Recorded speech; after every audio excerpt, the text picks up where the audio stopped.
తాకట్టులో ఉన్న బంగారాన్ని విడిపించి ఆ రోజు ఆన్లైన్ ధరకే కొంటుంది కొమ్మూరి గోల్డ్.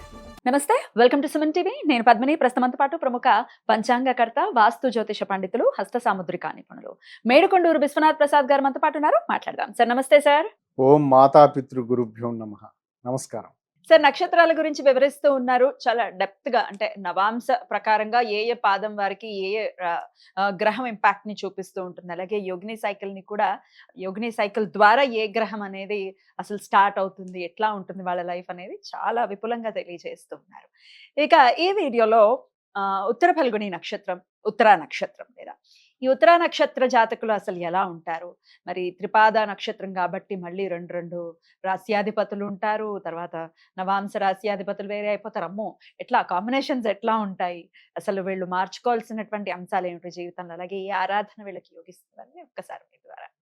ఇక్కడ ఉత్తర ఫల్గుని నక్షత్రానికి సంబంధించి మనం ముందు మీరు వివరించినట్లుగా త్రిపాద నక్షత్రం అంటే మొదటి పాదం సింహరాశిలోను, తదుపరి 3 పాదాలు కన్యారాశిలోనూ ఉంటాయి. సింహరాశి అగ్నితత్వపు రాశి, కన్యారాశి భూతత్వపు రాశి. ఇక్కడ అగ్నితత్వపు రాశిలో ఉండటం అంటే సింహరాశికి అధిపతి రవి కావటం, వింశోత్తరి నాథుడు ఇక్కడ రవి కావటం అంటే రాశ్యాధిపతి నక్షత్రాధిపతి కూడా రవి అయ్యాడు మొదటి పాదం. ఇందులో ఈ ఉత్తర ఫల్గుని నక్షత్రానికి సంబంధించి నక్షత్ర అధిదేవత ఆర్యమ అనే తత్వం కలిగిన, ఆ పేరు కలిగిన రవి కారకుడు కాబట్టి టోటల్ కాంబినేషన్ ఈజ్ రవి కదా. ఇక అంటే మొదటి పాదానికి సంబంధించి రవి, రెండవ పాదానికి సంబంధించి అధిపతి బుధుడు అవుతాడు, రాశ్యాధిపతి బుధుడు అవుతాడు. 2, 3, 4 పాదాలకు సంబంధించి ఇందులో యోగిని దశానాథుడు వీరికి సిద్ధ అంటే శుక్రుడు. ఇక్కడ ఈ కాంబినేషన్ అన్నిటినీ పరిగణలో తీసుకున్నప్పుడు ఉత్తర ఫల్గుని నక్షత్రం మొదటి పాదానికి సంబంధించి వీరికి పూర్తిగా రవి యొక్క ఆధిపత్యం చాలా ఎక్కువగా ఉంటుంది. రవి యొక్క ఆధిపత్యం ఎక్కువగా ఉన్న కారణం చేత వీరికి ప్రతి విషయంలోనూ వీరి ఆధిపత్యాన్ని చూపించుకోవాలి అనే తాపత్రయం ఆ విధంగా ఉండే అవకాశాలు ఉంటూ ఉంటాయి. అంటే ప్రతి విషయంలోనూ వీరు ఎగోయిస్టిక్గా ఉండే పరిస్థితులు ఉంటాయి, లేదా ఆధిపత్యం చూపించుకునే పరిస్థితులు ఉంటాయి. ఎదుటివారు పొరపాటున ఒక చిన్న మాట పొరపాటున తొల్లి మాట్లాడినా వీరు దాన్ని భరించలేని పరిస్థితి ఉంటుంది. వీరి ఆకారం, శారీరక ఆకృతి ఇదంతా కూడా బాడీ లాంగ్వేజ్ అంటారు కూడా, చూసారా? ఈ బాడీ లాంగ్వేజ్ కూడా చాలా హుందాతనంగా ఎదుటివారు గుర్తించే విధంగా చాలా ప్రత్యేకంగా ఉండే వాళ్ళ మాట తీరు కూడా ఆ విధంగా ఉంటూ ఉంటుంది. ఒక లీడర్స్ లాగా ఉంటారని అనుకోవచ్చా? లీడర్ అని చెప్పలేము కానీ హుందాతనంగా అనేది ఉంటుంది. లీడర్ గా అంటే దానికి బాడీ లాంగ్వేజ్ డిఫరెంట్ గా ఉండాలి. ఇక్కడ అంటే ఫ్లెక్సిబుల్ గా ఉండాలి, ఒక్కొక్కరితో ఒక్కొక్క రకంగా ఉండాలి. ఇక్కడ ఆ ఫ్లెక్సిబిలిటీ అనేది ఉండదు, ఓన్లీ డామినేటెడ్ గా ఉంటుంది. అటువంటి లక్షణాలు ఉంటూ ఉంటాయి. వీరికి ఒక ప్రత్యేకమైన ఇబ్బందికర సన్నివేశం ఏమిటంటే, వీరికి శుక్రుని యొక్క కారకత్వం ఉన్నదని చెప్పాం కదా. వీరు శుక్రునికి సంబంధించి తమ వ్యక్తీకరణకు సంబంధించిన విషయాలకు, అంటే ఏదైనా బాహాటం కొంచెం చక్కగా హుందాగా డ్రెస్ చేసుకుంటూ ఉండటం, ఎదుటివారిని ఆకట్టుకునే విధంగా ఇది ఉండటం, వీటి కారణాల చేత ఎదుటివారు కొన్ని సందర్భాల్లో అట్రాక్ట్ అయ్యే పరిస్థితులు ఉంటాయి. కానీ ఇటువంటి సన్నివేశాల్లోనే వీరు పొరపాటు మంచి తెల్లటి వస్త్రాలు ధరించుకొని ఉన్నారనుకోండి, అది ఎదుటివారు ఆకట్టుకునే పరిస్థితి ఉంటుంది. మరొక డ్రెస్ లేని సందర్భాల్లో ఇంకు మార్క పడింది అనుకోండి, జేబులో ఉన్న పెన్ను ఇంకు కారి పడింది అనుకోండి, జేబు నిండా వేరే తెల్ల దాని మీద నల్లటి సిరా మరకలు కనబడుతూ ఉంటాయి, కానీ అదే ప్రస్ఫుటంగా కనబడుతూ ఉంటుంది కదా. కాబట్టి అంటే వీరికి సంబంధించిన వీరి ప్రవర్తనలో చిన్న చిన్న లోపాలు ఏవైనా ఉన్నప్పటికీ, చిన్న లోపాలు ఉన్నా ప్రస్ఫుటంగా బయటికి కనిపించే పరిస్థితులు ఉంటాయి. తద్వారా వీరికి చెడ్డ పేరు వచ్చే అవకాశాలు ఉంటాయి. ఇక రెండవ పాదం ఉత్తర ఫల్గుని నక్షత్రం రెండవ పాదానికి సంబంధించి చూసుకున్నప్పుడు కన్యారాశికి అధిపతి బుధుడు, అంటే కమ్యూనికేషన్ స్కిల్స్ సంబంధించిన అధిపతి బుధుడు. ఇక్కడ నవాంశాధిపతి మకర రాశి అయింది, అధిపతి శని, అంటే డిఫరెంట్ కాంబినేషన్స్. ఇక్కడ రవి బుధ అండ్ శని. శని. వీరికి సంబంధించి ఏమిటంటే శని యొక్క కారకత్వం ఉన్న కారణం చేత ఎంత విషయాలు తెలిసినప్పటికీ, ఏ విషయాలు ఎంత గొప్పగా తెలిసినప్పటికీ వారు చాలా మామూలుగా ఉంటారు, సింపుల్గా ఉంటారు. వారి యొక్క ఆధిపత్యాన్ని చూపించారు. వారిని అడిగేంత వరకు ఎదుటివారు వారికి ప్రత్యేకంగా గుర్తించి అడిగేంత వరకు నోరు విప్పరు. వారిని అడిగితేనే చెప్తారు. వారికి బహుశా బోల్డ్ అని డిగ్రీలు ఉండొచ్చు, బోల్డ్ అని అదేమి పక్కన పేరు పక్కన డిగ్రీలు రాసుకునే విధంగా ఏది ఉండదు. కానీ వారిని అడిగినప్పుడు కొంచెం కదిలించి చూసినప్పుడు వారిలో ఉన్న ప్రజ్ఞ బయటపడుతూ ఉంటుంది.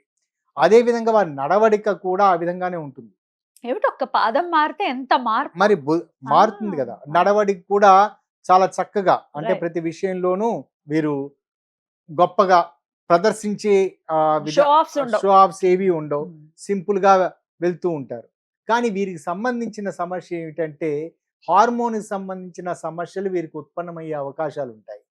హార్మోన్ సంబంధించిన సమస్యలు అంటే బహుశా హెరిడిటరీగా వీరికి వచ్చే సమస్యలు, అంటే పెద్దవారి నుంచి సంక్రమించే చిన్న చిన్న అనారోగ్య సమస్యలు కావచ్చు, కొన్ని సందర్భాలలో ప్యాంక్రియా సంబంధించి డయాబెటీస్ సంబంధించిన లక్షణాలు కావచ్చు, ఇటువంటి ఉండే అవకాశాలు ఉంటూ ఉంటాయి.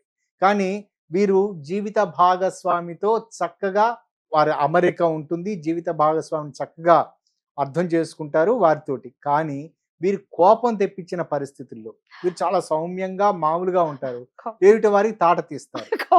కోపం రాకుండా వీరికి జాగ్రత్త పడటం అనేది మంచిది. దాని తర్వాత ఉత్తర ఫల్గుని నక్షత్రం మూడవ పాదం.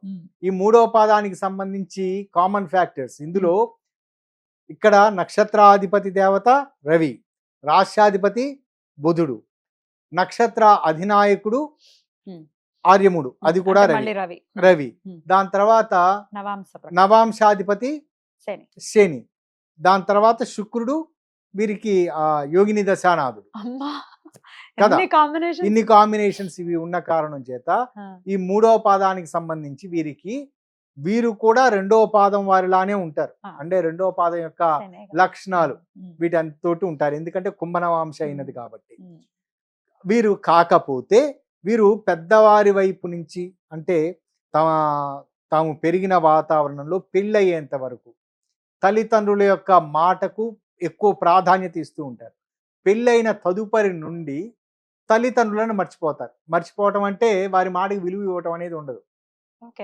దాని తర్వాత మిగతా వారికి, అంటే అత్తింటి వారి వైపు, అది ఆడ కావచ్చు మగ కావచ్చు, ప్రయారిటీస్ ఖచ్చితంగా మారిపోతాయి.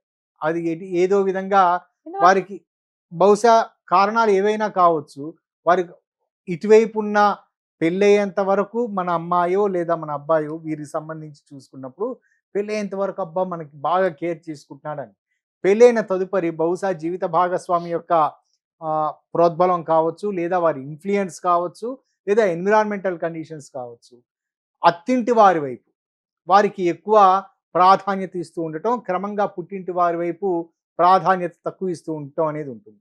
వీరికి సంబంధించిన బలహీనతలకు సంబంధించి చూసుకుంటున్నప్పుడు వీరికి ఆటో ఇమ్యూనిటీ డిజార్డర్స్ ఎక్కువగా ఉండే అవకాశాలు ఉంటూ ఉంటాయి. అంటే బహుశా ఈ ఆటో ఇమ్యూనిటీ డిజార్డర్స్ కారణం చేత శని లక్షణాలు ఇన్వాల్వ్ అయిన సన్నివేశాలు, అంటే బహుశా చర్మానికి సంబంధించి నల్ల పొడలు రావటం, అంటే ఒక్కసారిగా చర్మానికి సంబంధించి బ్లాక్ షేడ్స్ ఇటువంటివన్నీ ఉంటాయి చూసారా, ఇటువంటివి రావటం, వీటి కారణం చేత వీరు అనుకోని విధంగా ఆత్మన్యూన్యతా భావానికి లోనవుతూ ఉంటారు. ఎక్కువ సందర్భాలలో ఆర్టిఫిషియల్ కలర్స్ వాడే పరిస్థితుల్లో వీరికైతే, ఈ తత్వం ఉన్న వారికి వీరికి ఆర్టిఫిషియల్ కలర్స్ ఏమాత్రం పని చేయవు. ఆర్టిఫిషియల్ కలర్స్ అంటే not only makeup, hair dyeing, ఇటువంటివి వీటి ద్వారా వీరికి సమస్యలు ఉత్పన్నమయ్యే అవకాశం ఉంటుంది. ఇక నాలుగో పాదానికి సంబంధించి చూసుకుంటున్నప్పుడు ఇక్కడ మరలా పెక్యులర్ కాంబినేషన్. ఇక్కడ ఒకటి సూర్యుడు, దాని తర్వాత అధిదేవత కూడా ఆర్యముడు సూర్యుడు, దాని తర్వాత రాష్ట్రాధిపతి బుధుడు, నవాంశాధిపతి గురువు, బుధ గురులు ఉంటారు. బుధ గురువుల కాంబినేషన్. అంటే వీరు యోగిని సంబంధించి శుక్రుడు, అంటే శుభకారకత్వాలకు సంబంధించి ఇక్కడ ప్రధానంగా 3 ముఖ్యమైన గ్రహాలు ఇన్వాల్వ్ అయి ఉన్నాయి. ఇందులో వీరు ఎప్పుడు ఇంటలెక్చువాలిటీకి ఎక్కువ ప్రాధాన్యత ఇస్తూ ఉంటారు. ఇంటలెక్చువాలిటీ అంటే ప్రతి విషయంలోనూ డీప్ గా కాన్సెప్ట్ ఓరియంటెడ్ గా తెలుసుకోవాలి అనే తత్వం కలిగి ఉండటం. ఓకే. ఆ ఈ కారణం చేత వారికి పరీక్షలలో వచ్చే ప్రశ్నకు రాయవలసిన సమాధానం మాత్రం వీళ్ళు తెలుసుకుంటే సరిపోతుంది. కానీ వీరి డీపెస్ట్ నాలెడ్జ్ దాన్ని పెంచుకోవటం వలన పరీక్షలో రాయవలసిన సమాధానం క్లుప్తంగా రాస్తారు. కానీ వీరి దగ్గర సబ్జెక్ట్ ఎక్కువగా ఉంటుంది. పరీక్షల్లో తక్కువ మార్కులు వస్తూ ఉంటాయి. ఇదే లక్షణం ప్రతి విషయంలోనూ ప్రతిబింబిస్తూ ఉంటుంది. వీరు చేసే ఉద్యోగంలో ఏదైనా ఒక మంచి కంపెనీలో ఉద్యోగం చేస్తున్నారనుకుందాం. ఆ కంపెనీలో వారు చేసే పని పట్ల వీరి పరిపూర్ణమైన అవగాహన ఉంటుంది. కానీ వారికి ఇచ్చిన పని గురించి పూర్తిగా తెలుసుకుంటూ ఉండటం కారణం చేత జాప్యత ఏమైనా ఏర్పడుతుంది కదా? జాప్యతలు ఏర్పడుతూ ఉంటాయి. తద్వారా చెడ్డ పేరు వచ్చే అవకాశాలు ఉంటాయి. Right, sir. కానీ గ్రాడ్యువల్‌గా 36 సంవత్సరాలు దాటిన తదుపరి నుండి వీరికి చక్కటి అనుకూలతలు ఉంటాయి.